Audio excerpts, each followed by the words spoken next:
Did you watch Sunday and feel like you'd stepped into a live mystery instead of a football slate? Two games ended with people yelling rigged online. The Eagles beating the Lions on a baffling late pass interference flag, and the Steelers' win over the Bengals sparking a social media conspiracy about who was getting touches and why. Fans don't use the word rigged casually. They use it when trust cracks, and the game starts to look less like sport and more like a theater with a script. AP News. Let's start with that Sunday night football finish. The Lions had forced a third down incompletion and looked like they might get the ball back with a chance to tie. Instead, a late defensive pass interference call on Detroit extended the Eagles' drive and basically iced the 16-9 result. Broadcasters, coaches, and a huge chunk of the fan base reacted like they'd seen a referee invent a new rule mid-game. The outrage, like static in the air, not just that was a call outrage, but kind that fuels conspiracy threads and ask for investigations tweets. The ref crew explained what they saw, a grab at the arm while the ball was in the air, but explanations didn't quiet the disbelief. AP News, on the other coast of outrage, social feeds lit up during the Steelers-Bengals game for a different reason: props and player roles. Fans noticed Kenneth Gainwell getting a volume of snaps and touches that many thought had quietly shifted in the box score, and some bettors noticed props tied to exactly the kind of thing that changed: who'd get the carries, who'd find the end zone. Suddenly, people were asking the same question. When odd in-game personnel usage appears to benefit specific prop lines, is that coincidence or something darker? The result was predictable: a pileup of accusations, screenshots of sportsbook lines, and the oldest internet demand of all: explain this. TheSpun.com. Why does this feel explosive right now? Two big reasons. One, prop betting is everywhere and much easier to target than game outcomes. A million legitimate small wagers on first touchdown scorer or anytime touchdown are routine, but those markets are also mathematically vulnerable. A single player doing just one thing can swing an outcome easily. Two, in the last year, we've watched real scandals and federal probes in other sports where individual actions were alleged to be coordinated with betting schemes. That history primes people to suspect the worst when something smells off. Leagues know it.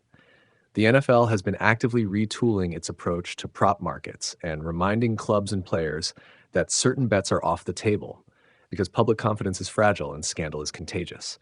Now, SI, but let's be careful with the word rigged. Bad calls happen. Strange personnel choices happen. 1,000 invisible micro decisions go into every game. A coach's late audible, a ref's angle, a radio message that doesn't make it through. Most of those are human error, questionable judgment, or the messy margins of a live sport. Conspiracy requires motive, means, and coordination. In most cases so far, the evidence points to incompetence or the quirks of live replay, not a cabal of suits flipping outcomes to settle books. The human brain, however, is excellent at pattern finding and terrible at random noise. When the noise impacts the result, outrage feels rational. AP News. There's also a technical reality that makes the rigged claim feel plausible to many fans. Modern broadcast coverage captures things officials cannot see in real time. Sideline and angle cam video often reveal details the on-field crew missed, and when those clips surface, as they did with the Ramsey Chase altercation earlier in the week, the league can discipline retroactively. That same technology means every perceived officiating inconsistency now has a time-stamped clip attached to it, and the court of public opinion convenes in real time with that footage as evidence. If a call looks inexplicable on the broadcast and happens to change the scoreboard, social media will assemble a verdict within minutes. AP News. So what's the league doing about the fear and the practical risk that prop markets and weird in-game choices could be exploited?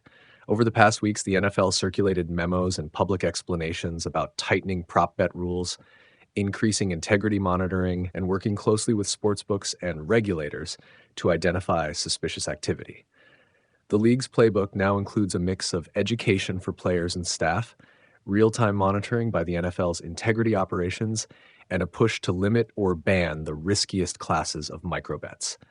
That doesn't stop fans from claiming rigging when they get emotionally invested, but it does show that the league is trying to build guardrails where the markets are weakest. ESPN.com, still. And this is the part pundits and fans sometimes forget. The same tools that make manipulation possible also make manipulation much riskier. Legal sportsbooks capture vast amounts of data. Unusual wagers spike alerts. Integrity teams can correlate odd betting patterns with game events and personnel use. And if a pattern looks like insider activity, law enforcement gets involved. That doesn't mean the system is foolproof, but it does mean the modern sportsbook is, paradoxically, more transparent than the old corner bookie model critics romanticize. The trade-off is that every officiating hiccup or surprising lineup tweak now becomes suspect in a way it didn't a decade ago. Operations.nfl.com. What should a fan do when they see a late game-deciding call that looks wrong or a sudden personnel change that lines up with a prop? First, collect calm evidence. Watch the replay. Look for the ref crew's explanation, if any. Second, remember that outrage is a form of commentary, not proof. Third, demand transparency. Public explanations from the league, accountability for officials when mistakes are made, and serious enforcement when betting markets show signs of manipulation. The last two are reasonable and achievable. The first one, convincing 1,000 angry people that a messy league moment was just that, messy, is harder. AP News.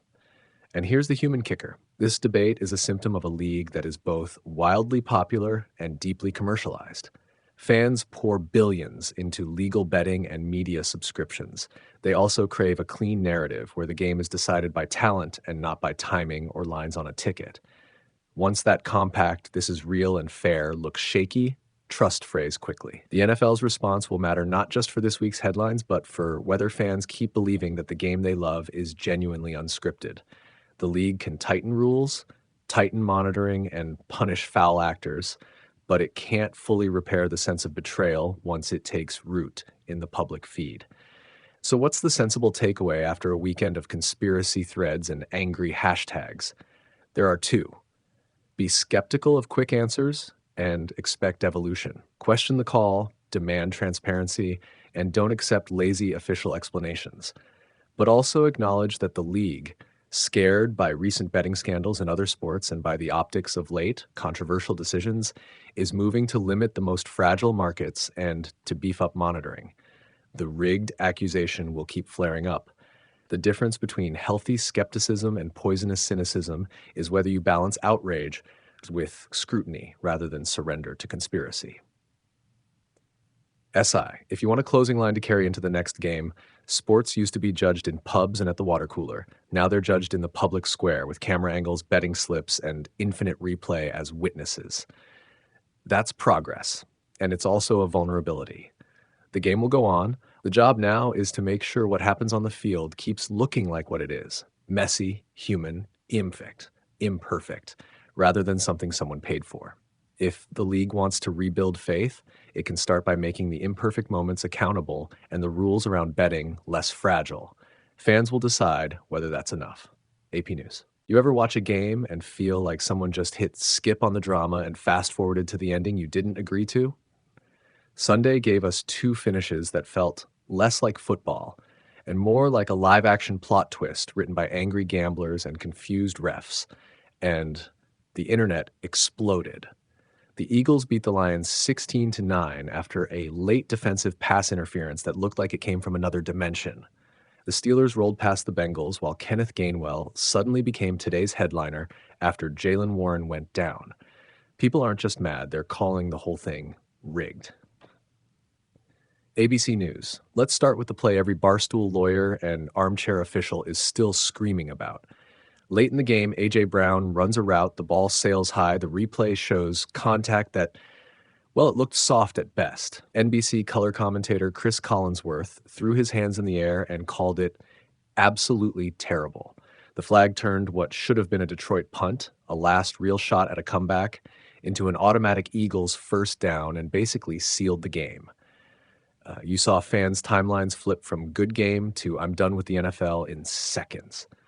ABC News now, I know what you're thinking. Officials see angles you don't. The ref who led the crew explained the call afterward, saying he observed a grab that significantly hindered Brown's opportunity to catch the ball. That's the rulebook rationale, and yes, it's technically defensible. But when the broadcast booth, the crowd, and a million people on social media are stunned, technical defensibility doesn't soothe anyone. The optics matter. And in optics, this one looked bad. SI. Here's the thing. Outrage doesn't exist in a vacuum. Sports gambling changed the backdrop. For years, fans bet on winners and totals. Now you can bet on the exact second a player scores, the number of catches by a nobody, the color of a Gatorade bath. Those bets are tiny explosives sprinkled throughout a game, and when several go off in a single Sunday, people start asking the same ugly question. Who planted the fuse? The NFL has been trying to quiet that debate, sending memos to teams reminding everyone which prop bets are verboten and warning about the integrity risk, but memos don't calm timelines or slow down conspiracy theory engines. ESPN, which brings us to the Bengals-Steelers wrinkle. Jaylen Warren, the usual belle of the backfield ball, left the game with an ankle issue in the third quarter. Kenneth Gainwell stepped in and suddenly had the kind of day that fantasy owners dream about. Heavy usage, big targets, and 2 receiving touchdowns. That's the exact sort of individual stat explosion that feeds prop bet chatter. And people online notice the mismatch between the week's narrative, Warren is the feature back, and what unfolded on the field. Fans flagged everything from lineup notes to odd betting moves and shouted rigged. Whether that's fair is another story. Injuries happen, backups step up, but when it happens next to a controversial officiating call the same day, it looks like gasoline on a hot plate. CBS Sports, let's be honest, suspicion gets fuel from pattern recognition. Over the past year, headlines about prop bet vulnerabilities, regulatory eyes turning toward prediction markets, and even federal probes in other sports have primed the audience to assume the worst the second something weird happens. Opinion pieces and reporting all say similar things. Prop bets are uniquely precarious because one person in one play can swing fortunes. That's not a conspiracy theory. That's a documented vulnerability that leagues and regulators admit exists. So when fans see a late PI flag that feels dubiously called and a backup RB nailed a prop that had eyes on him, the suspicion feels like a logical, if paranoid, conclusion.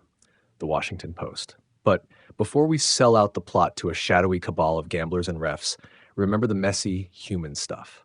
Players get injured, refs make calls in real time with split-second judgments, and narratives get simplified into 280-character verdicts. Detroit's coach and players were visibly crushed.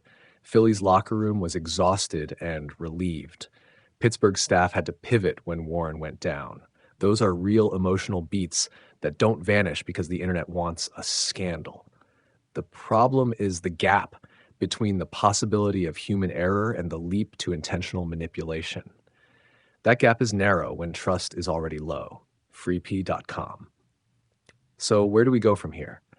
The league can and is tightening rules around prop bets, leaning on sportsbook partners, and reminding teams of their gambling policies. Regulators in big markets are also asking hard questions about prediction markets and whether certain wagers should even be allowed. Those are policy moves that take months, maybe years, to actually change the fan experience. Meanwhile, the thing that actually restores trust is consistent transparency. Clear explanations from officiating crews, accessible replay logic, timely injury reports, and enforcement that proves bad actors face consequences. Articles and columnists are already demanding bans or heavy limits on props. Whether the NFL can thread that needle without killing a major revenue stream remains the core tension. ESPN, if you're a fan right now, what should you feel? Angry? Sure. Skeptical? Understandable. Cynical enough to swear off the league forever after one weekend? Probably excessive.